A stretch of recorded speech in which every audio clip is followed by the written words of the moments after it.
Down to the final 200, and then that is all. This,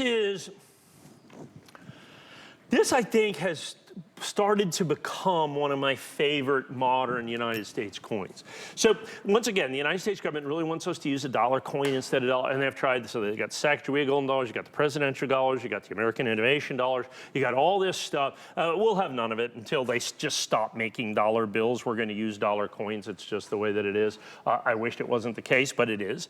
But it has created for us a fantastic, as the United States Mint desperately tries to get us to use these coins, it has created really, I think, spectacular collectibles because they really kind of keep changing things to try to get these coins to be adopted by the American public. And the Sacagawea dollar, I think, is very, very, very important. The first Native American to ever be on a United States coin, Sacagawea, actually with her infant son, Jean-Baptiste, right there, that you have.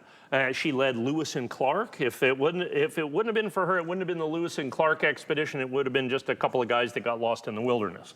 So it really wouldn't have been history that we have today. And so when this first came out, you just had Sacagawea on one side, and then you had an eagle on the other side. And that was the way it was from 2000 to 2008. And it really wasn't catching on. So in 2009, they decided to do this, since this is the first Native American on a United States coin, they decided to make it a commemorative for Native Americans. And so what they started doing is, starting in 2009 right here, they changed it to the Native American dollar instead of, it's still all technically the Sacagawea dollar, but the government calls it the Native American dollar. Because every year they change the reverse. They change the reverse of it, and it is a single year issue. This one was what was called a corn planter, Navajo corn planting, agriculture. This right here is the great law of peace. This one's for diplomacy. I think we're familiar with what they would call the peace pipe with that. There's the Treaty of Delaware, hospitality. This is the one, one of my favorites, the Mohawk iron workers. When they would build skyscrapers, you know, back then, you just walked on the beams. Native Americans seem to have genetically no fear of height.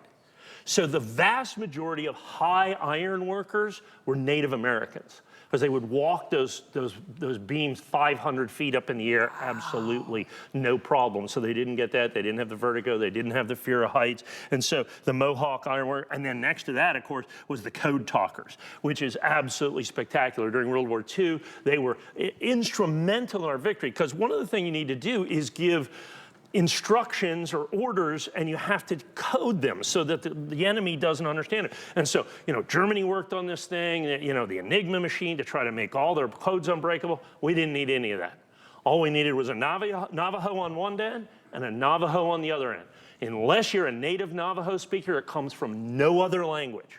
They never broke the code for the entire war, and so you just put a Navajo Indian into each one of the battalions or platoons, and they could just talk, and they could never break the code. There was actually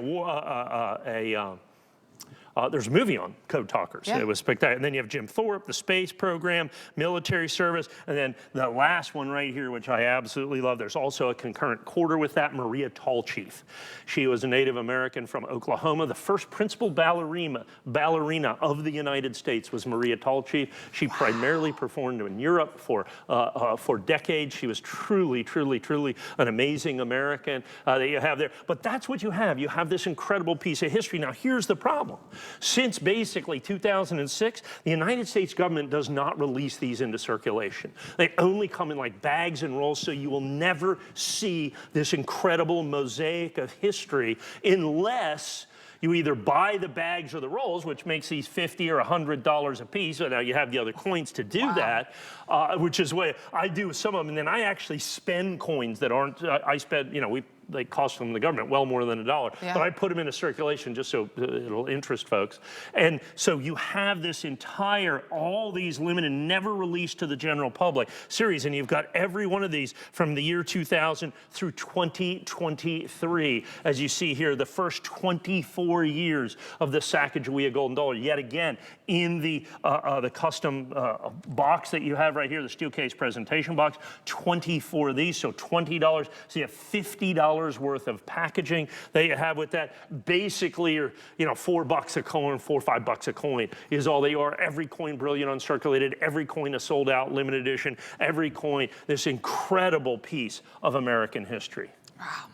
I mean, it's incredible. Yeah. And, a piece of history that a couple hundred of you can have right here that you're able to pick and up. the vast majority of people don't even know exist. Right. Therein lies the problem. The vast majority of people don't even know that these coins exist because the United States government does not release them to the general public. I think it's a tragedy, certainly a numismatic tragedy, that they don't have the opportunity for particularly children, you know what I'm saying, and people to be able to understand this incredible tapestry that's American history, and kind of really these spectacular accomplishments of Native Americans, and like I said, in American history. And this is one way to look at this, as one way to celebrate this. This is one way to be able to study this, to have this, and to look at each one of these and understand each one was made for 1 year and 1 year only. So they're never to be made again. It is a 1 year only done, and you have every year from the year 2000, the first year of issue, through 2023. That's incredible. HSN deal price at $179.95. FlexPay always available for you, $59 and some change. 837-200 is the item number on that one. Less than 200 available. All right, this is a very limited opportunity that we're now